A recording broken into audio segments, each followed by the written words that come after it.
আপনি আর আমি যদি রোজা না রাখি, নামাজ না পড়ি, আল্লাহকে আর না ডাকি, আল্লাহর কিচ্ছু আসে যায় না। পৃথিবীর সবচেয়ে ধনী মানুষ, তার নাম ইলন মাস্ক।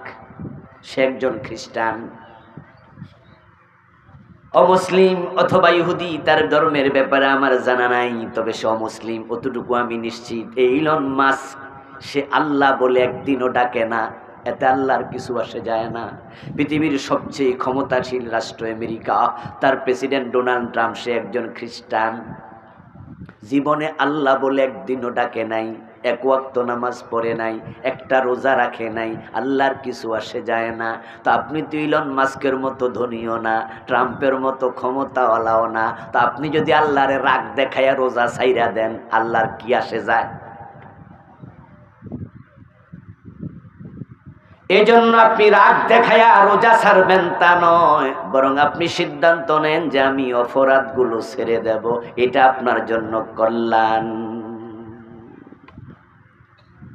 আসলে আপনি যত সুদ খান, আজরাইল আইসা গেলে আর খাইতে পারবেন নি।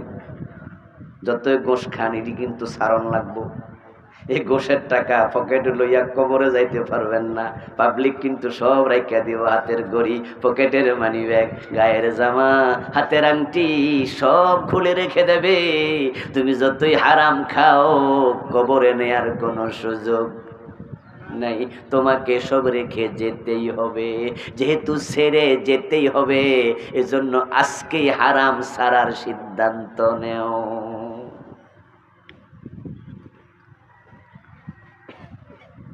এক সেকেন্ডের নেই ভরসা, মরণ ঘাড়ের পরে, বিপুল সম্পদ করছো জড়ো ভোগ বিলাসের তরে। বুলবুল পাখির নেই এসেছেন হেতা, বেঁধেছেন বাসা বড়ই মমতায়। সময় হলে শেষ, ছেড়ে পরিবেশ, যেতে হবে সেথায়, নিয়তি যেথায়, হয়তো গাছতলায়, না হয় বাঁশতলায়, এমন কবরে যাবে যেখানে বিছানা চাদরটাও নেই। এজন্য আমরা রোজা যেহেতু আসছে, আমরা যে যে অপরাধের সাথে আছি, কে কোনটা করেন সেটা আমরা জানি না। আমারটা আপনি জানেন না, আপনারটা আমি জানি না, কিন্তু নিজেরটা নিজে তো জানি না। সাহেবুল বাইত আদরাবি মাফি, বাড়ির মালিক জানে বাড়িতে কি আছে, আপনি জানেন, আপনি জানেন। যারা একটু দুই নাম্বারই করছেন না, আজকে আপনি সিদ্ধান্ত নেন যে না, আমি এটা আর করবো না, আমি আল্লাহকে জানাই দেবো, আল্লাহ আমি এর সাথে আর নাই, আমি তাওবা করলাম। যদি মানুষ প্রকৃত অর্থে তাওবা করে, আল্লাহ তাআলা কোরআনে বলেন, উলাইকা ইউবাদদিলুল্লাহু সাইয়্যাতিহিম হাসানাত। মানুষ যখন তাওবা করে, আমি শুধু গুনাহ মাফ করি না, আমি গুনাহগুলোকে সওয়াবে পরিবর্তন করে দেই। সুবহানাল্লাহ, আল্লাহ গুনাহকে সওয়াব বানায় দেয়। এত ভালো, এত ভালো তিনি এত ভালো। এখন এই চিন্তা মাথায় রেখে আমরা রোজা মাসটা যাপন করতে চাই। এখন রোজার মাসে আপনাদের কিছু করণীয় আমি বলবো, যেগুলোর সাথে আমরা একসাথ হয়ে যাব। রমাদানটা কিভাবে সেলিব্রেট করব? রমজান হবে একবারে একটি পারফেক্ট রমজান, এটি প্রোডাক্টিভ রমজান, ফলপ্রসূ রোজা। এমনও তো হতে পারে যে এই রোজার পরের রোজা আপনি আর পাবেন না, সম্ভাবনা নাই? সবার আছে, সবার, আমারও আপনার হতে পারে জীবনের শেষ রোজা। এই জন্য এবারে রোজাটা একটু ব্যতিক্রম হোক, পরিকল্পিত হোক। এক নাম্বার পরামর্শ, রোজা হোক কোরআনময়। রোজা কোরআনের, কোরআন, এই রমাদান হচ্ছে কোরআনের মাস, কোরআন নাজিলের মাস। আমার সামনে এখানে অনেকে আছেন কোরআন পড়তে পারেন না। এই রমাদানে কোরআন আপনি শিখবেনই, সিদ্ধান্ত নেন। 1 মাস লাগে না কোরআন পড়তে। মেধা যদি ভালো হয় 15-20 দিনে কোরআন পড়া যায়। মেধা যদি একটু ঢাল হয়, হয়তো মাসখানেক লাগবে, অথবা লাগুক না 2 মাস 4 মাস। রমজানে শুরু হয়ে যাক। কোরআন পড়া নফল না ফরজ? কথা বলে না ভাইয়েরা, নফল না ফরজ? ফরজ। যারা কোরআন পড়তে পারে না, হাসরের ময়দানে তারা অন্ধ, আল্লাহ তাদেরকে অন্ধ বানিয়ে তুলবে। যারা কোরআন পড়েননি, পড়তে পারেন না, কোরআন ধরেননি, রাসূল আপনাদের বিরুদ্ধে আল্লাহর কাছে মামলা দেবে, বিচার দেবে। আল্লাহ তার বিচার তুমি করো, সে কোরআন পড়ে নাই, কোরআন ছেড়েছে। এই 2টা মেসেজ আমি কোরআন থেকে দিলাম, আমার কথা নয়। ومن أعرض عن যিকরি ফাইন্না লাহু মাঈশাতান দানকা ওয়া নাহশুরুহু ইয়াওমাল কিয়ামাতি আমা। আল্লাহ বলে যারা আমার জিকির কোরআন ছেড়ে দিয়েছে, পড়ে নাই, শিখে নাই, বোঝে নাই, মানে নাই, আমি হাসরের দিন তাদেরকে অন্ধ বানাইয়া তুলব। ও মানুষ তখন আমাকে বলবে রব্বি লিমা হাশারতানি আমা ওয়া কাদ কুনতু বাসীরা। আল্লাহ আমি তো চোখওয়ালা ছিলাম, আমারে অন্ধ বানালে কেন? আল্লাহ বলেন আমি জবাবে বলবো কাযালিকা তাতকা আয়াতুনা ফানাসিতাহা। তোমার কাছে তো আমার কোরআনের আয়াতগুলো গিয়েছিল, তুমি তো সেগুলো ভুলেছিলে, আঁকড়াইয়া ধরো নাই। ওয়া কাযালিকাল ইয়াউমা তুনসা, আজকে তোমাকেও ভুলে গেলাম, তোমার মতো বান্দার সাথে আমার সম্পর্ক নেই। আল্লাহ বলবে তুমি সরো। এজন্য কোরআন ধরেন, কোরআন পড়েন, এই রমাদানে কোরআন পড়েন। উঠাউটি করছেন কেন? কি কোরআন পড়বেন না নাকি? ভালো লাগে না? যাহ বাড়ি জায়গা।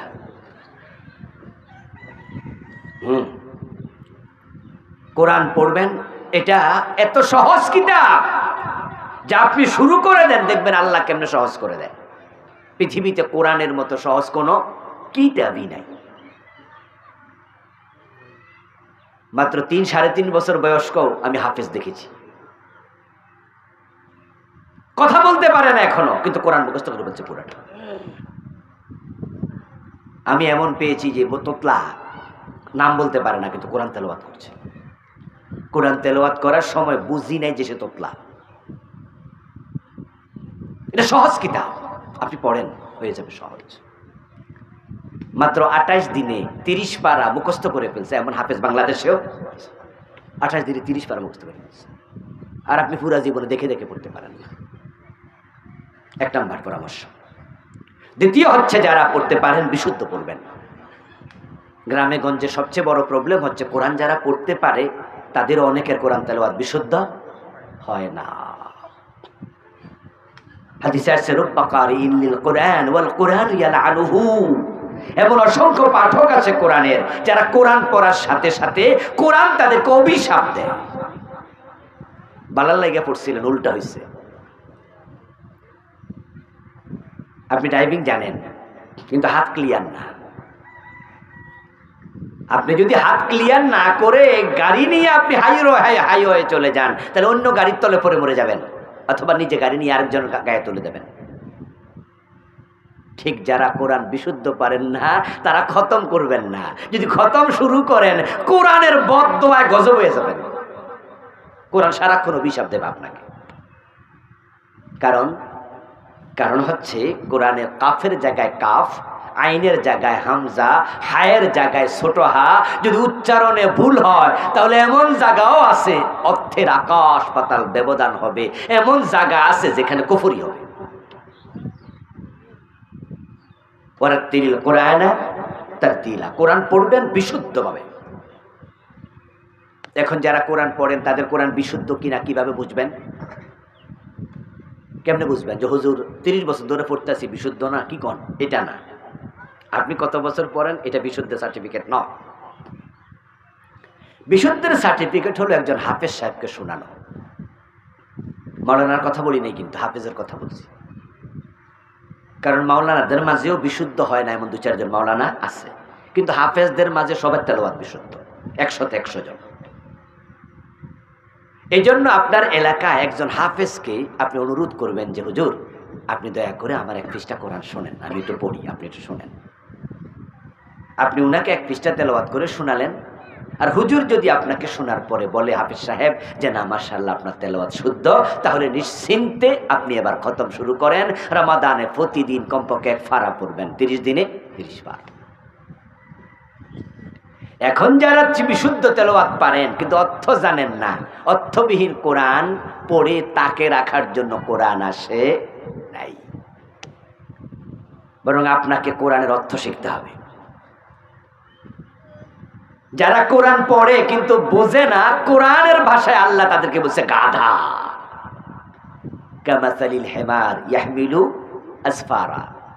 আল্লাহ বলে তারা গাদার মতো, গাদার পিঠে তুলে দেন চিনি, বস্তা নিয়ে চলে যাবে এখান থেকে ফুলের ঘাট বাজার, গাদার পিঠ থেকে চিনি ফালাই দেন দোকানে। গাদা জানে না চিনি যে মিষ্টি। ঠিক যারা কোরআন পড়ে আল্লাহ কি বলেছে বুঝে না, জানে না, আল্লাহ নিজে বলছে কামাসালিল হেমার, এগুলো গাদা।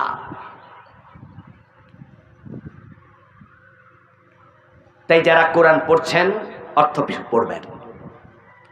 কোরআন গবেষণার কিতাব, অর্থ জানার কিতাব। যারা বলছেন, পড়ছেন, বুঝছেন, তারা কোরআন মানবেন। বাংলাদেশ তো কোরআন মানার সিস্টেমই নাই। কোরআনে আছে চোর ধরে হাত কাটো। 54 বছরে কয়জন চোরের হাত কাটছেন? মানার কাছে দাঁড়িয়ে নাই আমরা। এমনি আমরা রমাদানে খতম করবো সবাই, চোর নারী হোক আর পুরুষ হোক, চোর ধরে ধরে হাত কেটে দাও। সবাই তেলাওয়াত করবে, কোনো চোরের হাত কাটে না। কারণ তারা জানে বাংলাদেশে যদি চোরের হাত কাটে কত মানুষের হাত থাকবে না, বিশেষ করে অনেক নেতার হাত থাকবে না।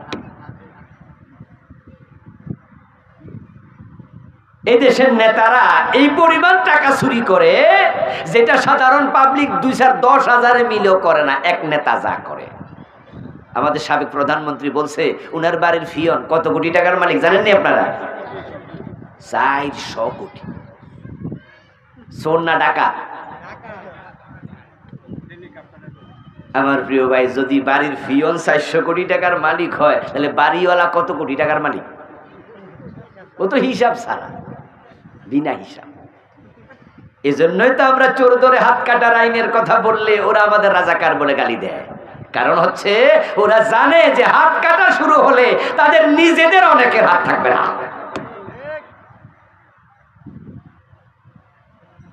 দেশের টাকা চুরি করে কানাডায় বাড়ি বানাইছে, বেগম পাড়া বানাইছে।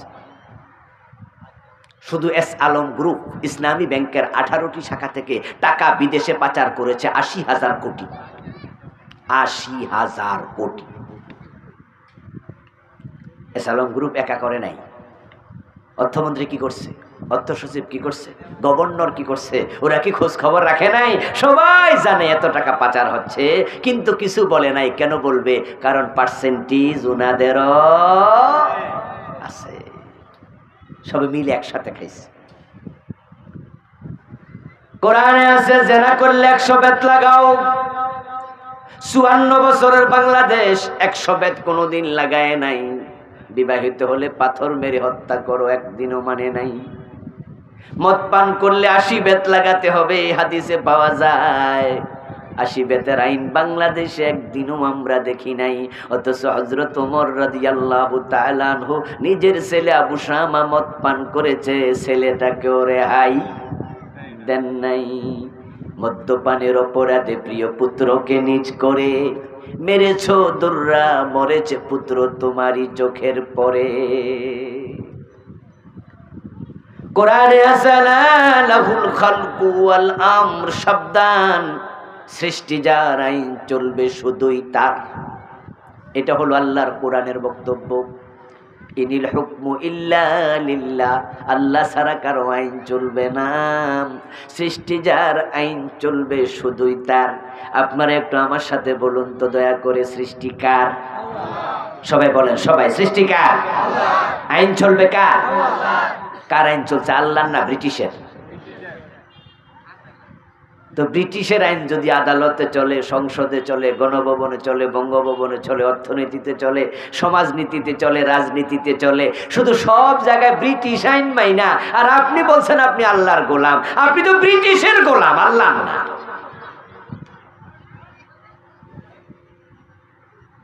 মাহফিলে এসে ওয়াজ শুনবেন, বছর 1-2 বার মাহফিল করাবেন, ওয়াজ শুনলে দায়িত্ব শেষ হয়ে যাবে, এটা না। যে কোরআনের কথা এতক্ষণ পর্যন্ত বলছি, এই কোরআনকে বাস্তবে সমাজে কায়েম করার জন্য আপনাকে ভোট দিতে হবে, চেষ্টা করতে হবে। এমন নেতার পিছনে হাঁটবেন যেই নেতা সংসদে গেলে আল্লাহর কোরআনের আইন কায়েম হবে। আর চোর ডাকাতের পিছনে হাঁটবেন, তাহলে আখেরাতে দেখা যায় আপনিও চুরির মামলার আসামি হবেন। বলবেন আল্লাহ আমি তো চুরি করি নাই। আল্লাহ বলবে চোরকে সাপোর্ট করছস তো, তাই চুরি করলে যে গুনাহ, সাপোর্ট করলে সেই গুনাহ। দ্বিতীয় পরামর্শ, ইফতারের আগে দোয়ার সিস্টেম ঘরে চালু করে দেবেন। রমাদানে ইফতারের পূর্বে আল্লাহ দোয়া ফিরিয়ে দেন না। ছেলে মেয়ে বৌজি একসাথে বসবেন। মা বোনরা আজকের মাহফিলের ওখানে প্যান্ডেলে আছেন, আপনাদেরকে অনুরোধ করব, ইফতারি বানাইতে বানাইতে দোয়ার সময়টা মিস করবেন না। 10 মিনিট আগে ইফতারি বানানো কমপ্লিট করে ফেলেন। ঘরে যারা 4-5 জন সদস্য, 3-4 জন আছেন, বসবেন। বসে ইফতারের আগে ইফতারি সামনে নিয়ে আল্লাহর কাছে চাইবেন, তখন আল্লাহ দোয়া ফিরাবে না।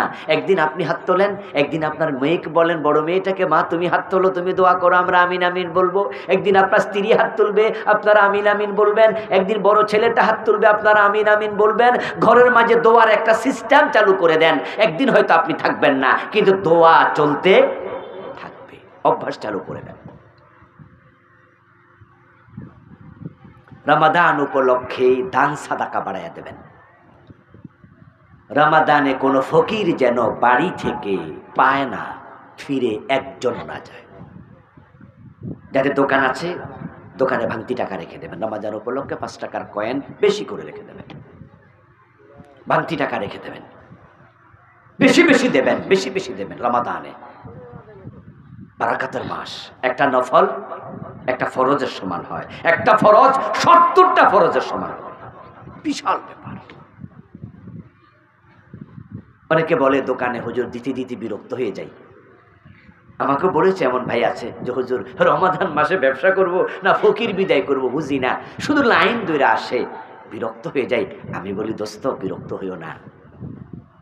আচ্ছা, যে ফকিরটা ভিক্ষা নেয় সে কি নিয়ে বিরক্ত হয়? কয় না না, হে তো আমি দিলে আরেক দোকানে যায়, হে দোকান থেকে আরেক দোকানে। আমি বলি লক্ষ্য করে দেখবেন ভাই, এমন ফকিরও আছে যে লাঠিতে ভর দিয়ে ভিক্ষা করছে, হাঁটতে পারে না, একবারে দুর্বল, ক্ষীণকায়, জীর্ণ শীর্ণ, অথবা পায়ে ব্যথা, সে ভর দিয়ে দিয়ে হাঁটে, কিন্তু সে নিয়ে বিরক্ত হচ্ছে না।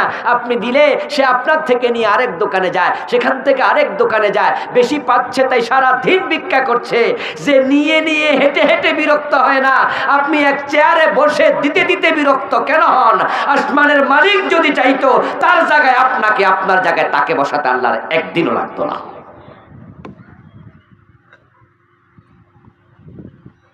শুধু আল্লাহ একটু উল্টাই দিলে চলত। 10 তলায় আছেন তো, গাছতলা নিতে আল্লাহর একদিনও লাগবে না। আবার যে গাছতলা, তাকে 10 তলায় তুলতে আল্লাহর একদিনও লাগে না। এই জন্য মা বোনরা বাড়িতে রমাদান আসছে, চাল আলাদা করে রেখে দেবেন। চালের জন্য আলাদা একটা বাক্স বান্ড রাখবেন, পাত্র রাখবেন। এখানে ভিক্ষুক আসবে আর দিবেন। ভিক্ষুককে কখনো ধমক দিবেন না। আল্লাহ মানা করছে, ভিক্ষুকের হাতের উপর আল্লাহর হাত থাকে, খুব সাবধান। রমাদান উপলক্ষে তাহাজ্জুদ পড়ুন। সাহারি খাওয়ার জন্য যেহেতু উঠতেই হয়, 10 মিনিট 20 মিনিট আগে উঠে যান। 2 রাকাত 4 রাকাত 6 রাকাত 8 রাকাত যতটুকু সময় পান রমাদানের তাহাজ্জুদের অভ্যাস গড়ে তুলুন। রমাদান মাস আসছে, 1 ওয়াক্ত নামাজ যেন জামাতে মিস না হয় সিদ্ধান্ত নিন।